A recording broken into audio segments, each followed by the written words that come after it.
করি প্রত্যেকে ভালো আছো। আজকের ভিডিওটা করছি আমার সল্টলেক ক্লিনিক থেকে, যেটা 14 নভেম্বর থেকে স্টার্ট হয়ে গেছে। আজকে আবার আমি এসেছি সল্টলেক ক্লিনিকে এবং এক মাসের রিভিউ অবশ্যই তোমাদের সাথে শেয়ার করব। আজকে আমার সাথে আছে পায়েল ঘোষ। অলরেডি তোমরা দেখেছো ওর ভিডিও।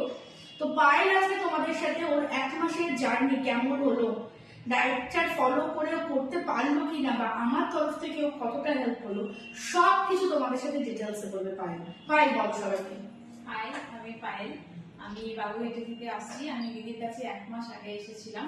এটা আমার এক মাস হলো ডায়েট ফলো করা। তো আমি 64 কেজি ওয়েট নিয়ে এসেছিলাম। আজ এক মাসে আমার 3 কেজি আমি ওয়েট লস করেছি।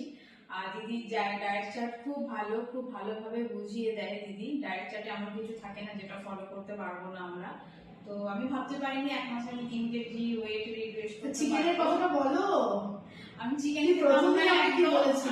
একদম খেতাম না, সত্যি আমি চিকেন পছন্দ করতাম না, বাট দিদির বলাতে আমি একটু চিকেন খাওয়া শুরু করেছি এখন। আর মিষ্টি খাওয়া মানে খুব পছন্দ ছিল আমার, কিন্তু ওটা টোটালি স্টপ হয়ে গেছে। কিন্তু সত্যি কথা বলতে আর মিষ্টি মানে ইচ্ছেও করে না খেতে। তো যারা আমার মতন আছে, যারা মিষ্টি খেতে খুব ভালোবাসো, ভাবছো কিভাবে ডায়েট করবে, ডোন্ট ওয়ারি, দিদি সবকিছু ঠিকঠাক। এই যে এক মাসে যে তুমি করলে, তোমার কি কি মানে প্রবলেম কি ছিল? আমার গ্যাস অ্যাসিডিটির প্রবলেম ছিল, মারাত্মক ছিল। হ্যাঁ, আমার সিপিং প্রবলেম ছিল, সেগুলো সব সলভ হয়ে গেছে।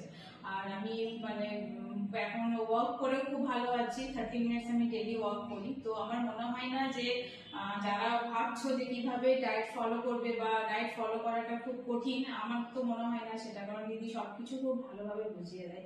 একদম পুরো ঘরোয়া খাবার খেয়ে আমরা কিভাবে নিজেদের ডায়েট মানে এবং কোন রকম সিড সাপ্লিমেন্ট, কিটো crash, intermediate fasting, diet plan ছাড়া। আমি খুব হ্যাপি দিদির কাছে এসে। আর সল্টলেক ক্লিনিকটা একদম আমাদের 206 বাস স্ট্যান্ডের জাস্ট অপোজিট। মানে খুব সুন্দর। যেহেতু আগে তোমরা জানতে অনেকে আমি কেষ্টপুর ক্লিনিকে বসতাম, সেটা কিন্তু শিফট করেছি এখন সল্টলেক ক্লিনিকে। তো তোমরা যারা চাইছো আমার হাত ধরতে, আমাকে হোয়াটসঅ্যাপ করতে পারো 9933927239 9007513842 আর সবাইকে পাইলে তুমি কি সাজেশন দিচ্ছ? আমি বলবো যারা এখনো ভাবছো যে যাবো কি যাবো না, কিভাবে ডায়েট ফলো করবো কি করবো না, করতে পারবো কি না, দিদির কাছে চলে এসো, কোনো রকম কোনো কিছু হেজিটেশন না করে। থ্যাংক ইউ সবাইকে। ভালো থাকো, সুস্থ থাকো।